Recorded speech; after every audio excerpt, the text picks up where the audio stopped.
Nous passons à la Mishnah He. Alors, cette Mishnah, elle fait la suite des Mishnahs précédentes où on parlait d'erreurs dans la prière. Alors, la Mishnah nous dit Amit Palel Veta'a.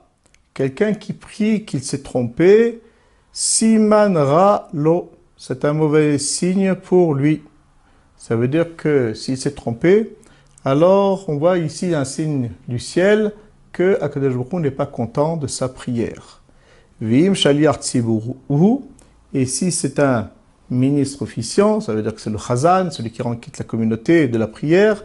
Siman Ra Le Sholchav. C'est un mauvais signe pour ceux qui l'ont envoyé, donc pour la communauté auprès desquels il fait la tfila.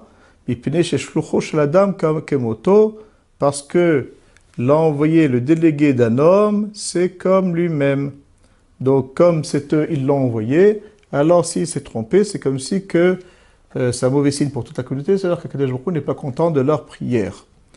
Alors, le Melachat Shlomo, il rapporte au nom de la Gemara que ce qu'on parle ici qu'il s'est trompé, c'est dans la première bénédiction, la bracha de Avot, la première bénédiction, qui est si on veut, le principal d'Atfila, puisque c'est là qu'on commence à s'adresser à Hachem et à mentionner ses attributs. Alors là, s'il s'est trompé, alors là, effectivement, c'est un mauvais siman, un mauvais signe, mais pour le reste, la prière, ça ne l'est pas. Voilà pour cette partie. Encore un détail, c'est quoi ce principe de Shlucho Shladam Kamoto? Alors, il y a une notion de Shaliar dans la Torah. Par exemple, un homme qui voudrait se marier avec une femme, il peut envoyer un délégué et lui dire, voilà, cette femme-là va offrir la bague en mon nom, et dis-lui que c'est pour moi, je voudrais me marier avec elle. Et quand cette personne, elle va auprès de ce délégué va auprès de cette femme, il lui donne la bague au nom de celui qui l'a envoyé, elle sera mariée au nom de celui qui l'a envoyé, ça s'appelle Shaliar, c'est un délégué. La même chose pour des problèmes d'argent, des problèmes de guitine. Il y a beaucoup de sujets, de domaines dans lesquels on peut nommer un envoyé et sa force de loi. Alors là, ici, on considère aussi que quand le Tzibour choisisse une personne pour faire la prière pour eux, alors il est leur délégué auprès d'Hachem. Et donc, si c'est trompé, alors c'est comme si que toute la communauté s'est trompée. Donc, c'est un mauvais signe pour tout le monde. La suite de la Mishnah. Amrou alav al Rabbi Chanina ben Dosa. Shaya mitpalel al acholim veomer ze chai veze met. On a rapporté, on a dit sur Rabbi Chanina ben Dosa qu'il priait sur les malades et il disait, après qu'il avait fini sa prière, ze chai veze met. Celui-ci va vivre ou bien celui-ci va mourir. Amulo minay nata de yodea. On lui a demandé d'où est-ce que tu sais. Amal em im shegurat filati befi. Yodeani shu mekubal. Il leur a dit ici, la prière elle est shegura, ma prière elle est shegura bepi. Le Rambam Barthélémy, il explique shegura dans le sens de sedura, c'est-à-dire elle est ordonnée, elle glisse, elle sort comme il faut, sans la moindre erreur. Alors je sais qu'il est accepté. Veimla vesino yodea shu meturaf. Et sinon je sais qu'il est Betorah dans le sens qu'il va mourir, comme c'est marqué au sujet de Yosef, Tarof Toraf, ça veut dire qu'il a été déchiré par une bête, ça veut dire qu'il va mourir.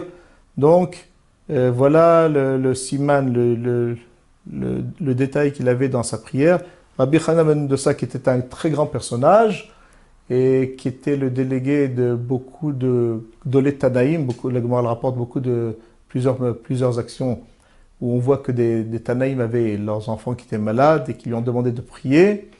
Et ils étaient conscients que même eux-mêmes, s'ils avaient prié, leur prière n'aurait pas été entendue. Malgré tout, quand ils demandaient à Rabbi Chanina ben Dosa de prier, alors il avait, keviachol, si on peut dire, la clé de la prière dans les mains. Et donc, ce que eux ne pouvaient pas réaliser par leur prière, lui, il arrivait. Mais malgré tout, il y a des fois la porte est fermée dans le ciel. Et donc, des fois, il s'apercevait dans la façon dont il exprimait sa prière que dans le ciel, on ne voulait pas accepter sa prière. Et donc, il savait si la personne allait vivre ou pas. Évidemment, ce n'est pas donné à tout le monde.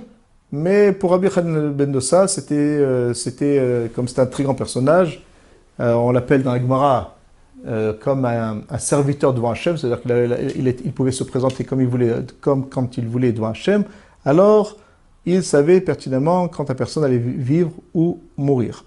Maintenant, cette phrase-là de Im Shegurat Meturaf, je sais s'il est accepté ou bien, ou bien sinon, si la prière n'est pas Sedura, alors la personne est Meturaf, elle sera morte. Alors le Rav Bartonora, il rapporte deux pirouchim. Le premier pirouchim, c'est comme on l'a expliqué, ce mot Meturaf se rapporte sur la personne. Ça veut dire que je sais est-ce qu'il va être accepté dans le sens qu'il va être vivre, il va être accepté par le ciel pour continuer à vivre, ou bien il va mourir au contraire. Et un deuxième pirouche qui se rapporte sur la prière.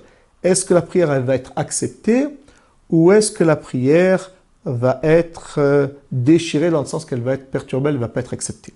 Bon. Il y a ici, on doit ajouter cette éhara très importante du Tiferet Israël.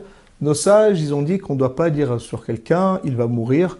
Pourquoi? Al tiftar pe la Satan, tu ne dois pas ouvrir la bouche au Satan. Le fait de dire des phrases comme ça peut apporter la malédiction, ça peut ouvrir la porte au Satan de pouvoir accomplir ce que la personne a dit dans le sens qu'elle va mourir. Alors comment se fait-il que Rabbi Hanina ben Dosa pouvait dire Ze chai ve met? Alors il répond, le Tiferet Israël, c'est qu'il ne le disait pas. C'est ce qu'il pensait.